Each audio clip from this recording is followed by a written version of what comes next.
November 16th, 1945, a remote airfield in Germany. A group of men quietly boards a military plane bound for the United States. Among them are some of Nazi Germany's most brilliant scientists, men who designed the rockets that rained terror on London and conducted experiments in the name of advancing the Third Reich. But they're not prisoners. They're guests of the US government. This was Operation Paperclip, a secret program that recruited over 1,600 Nazi scientists, engineers and technicians after World War II. Officially, it was about advancing America's aerospace and medical research, but the truth is far more complicated and disturbing. How did these men, some of whom were directly linked to war crimes, end up working in America's top laboratories and military facilities?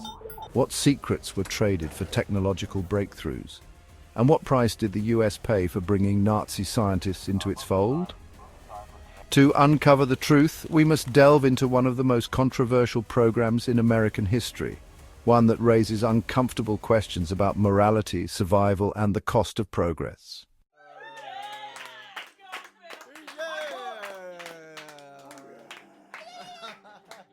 As World War II drew to a close in 1945, the Allied powers faced a daunting question. What should be done with Nazi Germany's top scientists? These men had built advanced rockets, designed cutting-edge aircraft, and conducted groundbreaking medical research, often at a horrifying human cost. Their knowledge represented a technological goldmine, one that could shape the future of warfare and science. The Soviet Union, eager to expand its own scientific arsenal, began capturing German scientists and relocating them to their research facilities.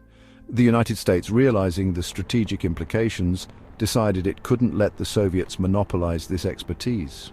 Thus, Operation Paperclip was born. Initially, the program was framed as a way to ensure that German scientific knowledge wouldn't fall into enemy hands.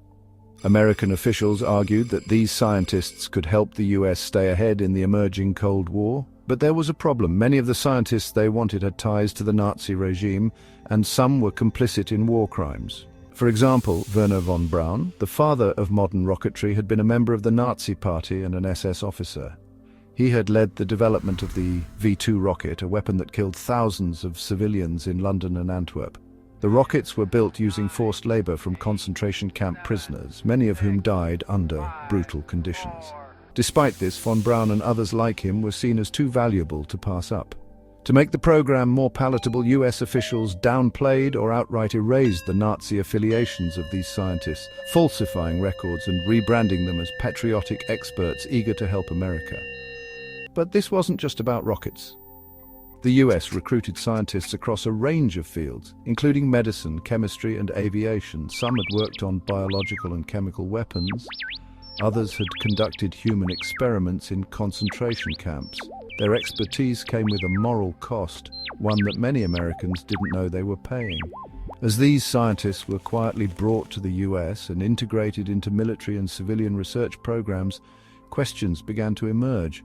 How much did the government know about their Nazi pasts? And were the scientific gains worth the ethical compromises? To understand the full impact of Operation Paperclip, we need to look at the lives of the scientists it brought to America and the secrets they carried with them.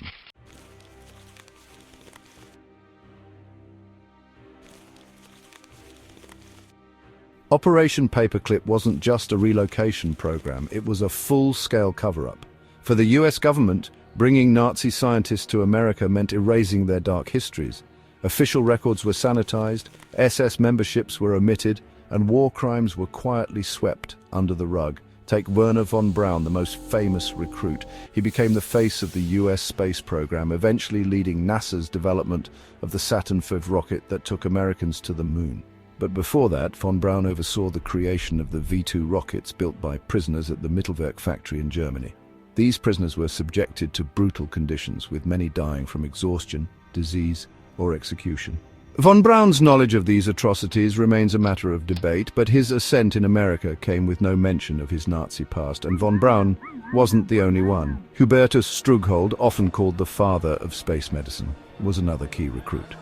His research helped shape modern aviation and space exploration, yet Strughold had overseen medical experiments on concentration camp inmates, including tests involving freezing temperatures and decompression chambers.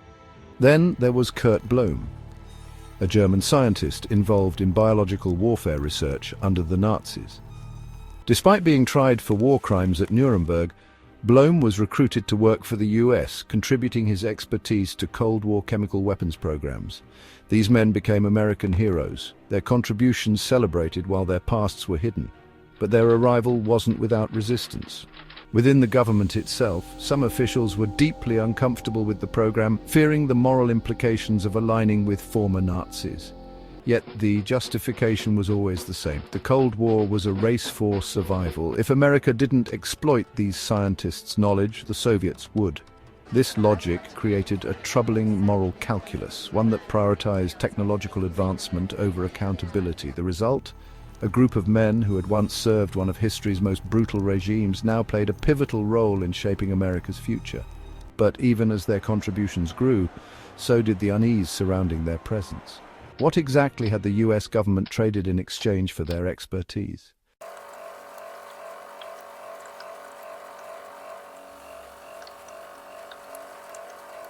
By the 1950s, the scientists brought over through Operation Paperclip were fully integrated into American society, working in labs, military facilities, and private research institutions. They developed rockets, advanced aviation technology, and contributed to cutting-edge medical research. On paper, the program was a resounding success, but the cost of this progress was steep. First, there was the moral cost. The US had positioned itself as a leader of freedom and democracy in the post-war world, condemning Nazi crimes and leading the Nuremberg trials. Yet through Operation Paperclip, it had quietly undermined those values by protecting men who had contributed to those very crimes. Second, there was the question of accountability. By falsifying records and rebranding these scientists, the US effectively denied justice to the victims of their actions. Survivors of the Mittelwerk factory or the Dachau medical experiments would never see those responsible held to account. And then there was the political cost.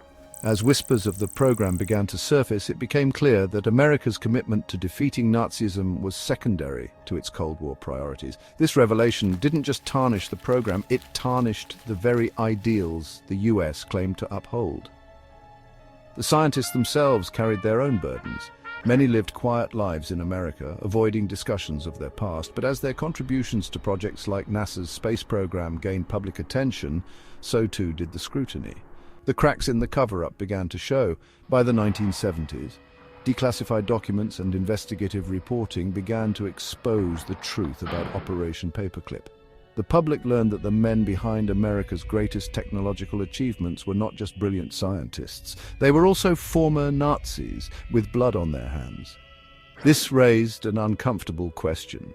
Was the price of progress worth it? And if the US was willing to make these compromises, what other secrets might still be hidden?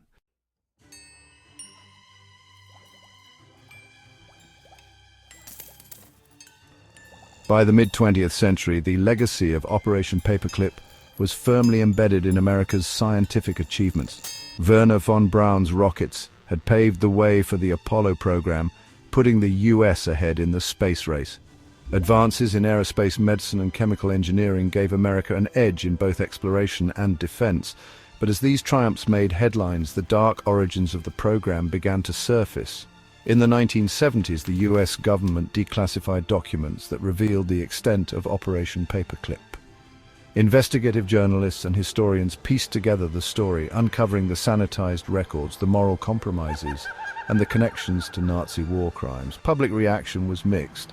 While some defended the program as a necessary evil, others were horrified that America had not only shielded former Nazis, but actively celebrated their achievements. One particularly shocking revelation came with the case of Hubertus Strughold, whose contributions to space medicine had earned him accolades, including the nickname Father of Space Medicine. But as declassified documents emerged, so did evidence tying him to inhumane medical experiments conducted on concentration camp prisoners. Strughold's name, once synonymous with scientific progress, became a symbol of moral hypocrisy. Then there was the broader political fallout. Operation Paperclip wasn't just a stain on America's reputation, it raised serious questions about the priorities of the US government. How could a nation that led the charge against Nazi atrocities justify welcoming former Nazis into its ranks? These revelations also exposed the strategic calculus of the Cold War. The US wasn't alone in recruiting Nazi scientists. The Soviet Union had its own program, using German expertise to advance their own technologies. But for many, this was little comfort. The knowledge that both superpowers were willing to exploit war criminals in the name of progress highlighted the blurred lines between right and wrong in the post-war world. And yet, for all the outrage, the scientific contributions of Operation Paperclip were undeniable. Rockets, satellites, and advancements in medicine and engineering owed much to the men who had been brought to America under its banner.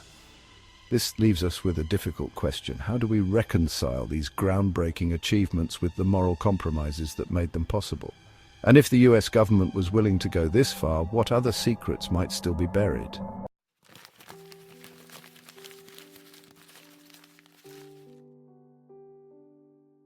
Operation Paperclip remains one of the most controversial chapters in American history. A program that propelled the US into the forefront of technological innovation while raising profound ethical questions. Its legacy is as complex as the people it brought to America. On one hand, the achievements it facilitated were monumental. Wernher von Braun and his team's work on the Saturn V rocket made the Apollo moon landing possible, a defining moment in the 20th century. Advances in aerospace medicine, led by scientists like Hubertus Strughold, have saved countless lives and enabled the exploration of space. The technologies developed through Paperclip didn't just win the space race, they laid the groundwork for much of modern science and engineering. But on the other hand, these achievements came at an enormous moral cost. By recruiting Nazi scientists, the US not only forgave their wartime actions, but actively obscured them. Victims of the Holocaust and other atrocities were denied justice as their tormentors were welcomed into positions of privilege and influence. This raises a troubling question. Can progress ever truly justify such compromises? For many, the answer is no. Operation Paperclip serves as a stark reminder of how easily moral lines can be crossed in the pursuit of power and knowledge. Even today, the program's legacy sparks debate. For some, it's a story of pragmatism, a necessary response to the existential threat posed by the Cold War. For others, it's a cautionary tale about the dangers of sacrificing principles for progress. Perhaps the most haunting aspect of Operation Paperclip is the secrecy surrounding it. For decades, the US government hid the truth not only from its citizens but from the world. The sanitized records and rewritten histories reveal how easily narratives can be shaped to serve political ends. And this raises one final, chilling thought. If Operation Paperclip could remain hidden for so long, what other secrets might still be buried in the archives of history? The story of Operation Paperclip isn't just about the past. It's a mirror for the present, forcing us to ask difficult questions about the cost of progress, the weight of morality, and the compromises we're willing to make for the future. If you found this deep dive into history fascinating, don't forget to like this video, subscribe for more untold stories, and share your thoughts in the comments. Let's keep questioning the narratives we've been told and uncover the truths that still lie hidden.